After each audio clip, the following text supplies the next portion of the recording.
Welcome to Weekly Digital Health. We're broadcasting from White Coat Hackers Media. Today, we're doing our rapid-fire deep dive into the absolute latest, really groundbreaking stuff happening in biotech, biomedical research, and digital health. Exactly. Think of this as your shortcut. We'll help you understand the big advancements shaping health's future and, crucially, why they matter for you right now. Okay, so let's dive right in. First up, some major funding news that could really, shake things up. The digital men's health platform, Numan. They just secured a whopping $60 million in funding. Wow, $60 million. Yeah, it's an extension of their Series B. It looks like it's split. $30 million in equity led by Big Pie Ventures, and then another $27 million in growth capital from HSBC. Right. And what's truly fascinating here, I think, is Numan's strategy for using these funds. They're not just, doubling down on what they already do. Yeah. They're making a pretty significant leap into the female health space. Oh, yeah. Yeah, and really boosting their screening and preventive care programs, too. It sort of signals this broader trend, maybe, where digital health companies see the need for more holistic, gender-inclusive care, maybe aiming to be a single platform for a whole family, not just a niche thing. That makes sense. And, it follows their earlier acquisition of ViHealth, that Swedish medtech firm. Right, I remember that. They brought in those advanced e-consultation tools and workflow automation. So it's a clear pattern towards building these really integrated digital health platforms. That move into female health is definitely bold, shows they're thinking bigger. But maybe step back for a second. Mm-hmm. What does Numan actually do for its current users? Good question. So Numan offers this comprehensive digital subscription, mainly for men's health issues, things like hair loss, weight loss, sexual health, supplements, diagnostics too. They try to make it super convenient. It's powered by an AI symptom checker. You get online access to medical professionals, prescriptions, even at-home blood tests.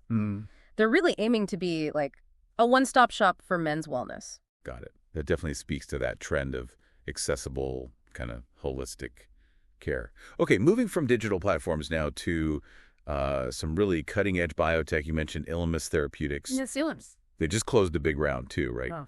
$42 million Series B for CNS and immune diseases. Can you maybe break down what makes their technology special? Absolutely. So their core tech is called the GAIA platform. That stands for Gas-6-Mediated Anti-Inflammatory Adapter. Okay.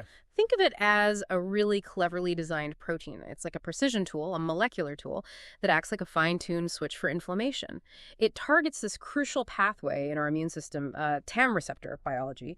Basically, it's about helping the body's own defenses respond more appropriately, especially when inflammation gets out of control. So, like, a smart way to tell the immune system to just calm down when it's overreacting, that sounds incredibly promising for, well, a lot of conditions. Precisely. And this new funding, it's going to significantly accelerate developing their GAIA-based drugs for Alzheimer's disease. Plus, they want to expand into other immune disorders and just generally broaden their pipeline. Right. They even have a strategic partnership with Lilly Catalyze 360, which, is a pretty big deal in the industry, a real validation. And it's not just Ilimis on the Alzheimer's front, is it? We've seen other news, too. No, that's right. We've also seen Gray Matter Neurosciences getting $14 million for an ultrasound headset they hope can restore brain function.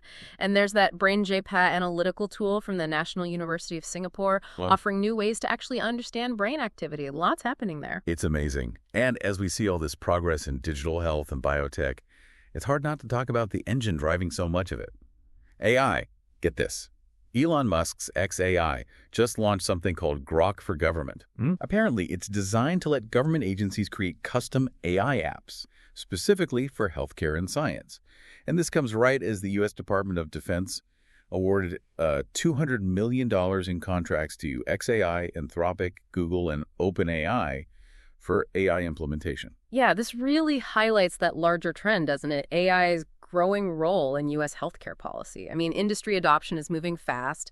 We even hear the second Trump administration potentially has a focus on AI in health, but the actual policy is still really tricky. How so? Well, you have clinicians and patients who are enthusiastic, sure, but also have very real concerns. Things like cybersecurity breaches, health data getting exposed, potential harms from AI decisions. It's a bit of a regulatory tightrope walk, frankly. And it's part of this evolving landscape where we even saw XAI having to issue an apology recently regarding some problematic comments from Grok. It just shows the real-time challenges of getting AI right. Absolutely. Okay, let's shift gears slightly. Moving from that macro level to something impacting daily life for many, workplace wellness. Teladoc Health just announced a new employee assistance program, an EAP, called Wellbound. And it seems to leverage BetterHelp pretty heavily for mental health counseling. Right. Wellbound is interesting. Its significance, I think, lies in trying to fix that fragmentation you often see in traditional EAPs. Teladoc claims it offers better continuity of care. So you might get to stick with the same counselor even after your initial EAP benefit runs out. They're kind of framing it as an on-ramp for long-term wellness, and they're reporting, higher enrollment rates and better mental health outcomes for members using it. And when you say comprehensive, what all does it include? It seems pretty broad. Virtual and in-person therapy, teen counseling, couples counseling, a 247 crisis line, psychiatry, medication management, coaching, self-guided tools. Yeah. But yeah, it's not just healthcare either. Employees apparently also get access to non-healthcare stuff like financial planning, legal consulting, even help with child and elder care support. It's trying to be very holistic. That is quite the package. Yeah. And just like that, wow, we've covered a lot of ground, these connections between digital health innovation, some really fascinating biotech, and, of course, AI's expanding role. Everything's moving so fast. It really is. So maybe here's a thought for you, the listener, to take away this week.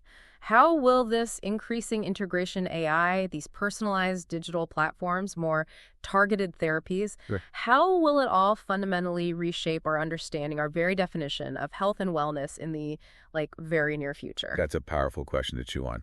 All right, that's all the time we have for this edition of Weekly Digital Health, brought to you by White Coat Hackers Media. Please make sure you hit that subscribe button so you don't miss out on these deep insights. We'll catch you next time.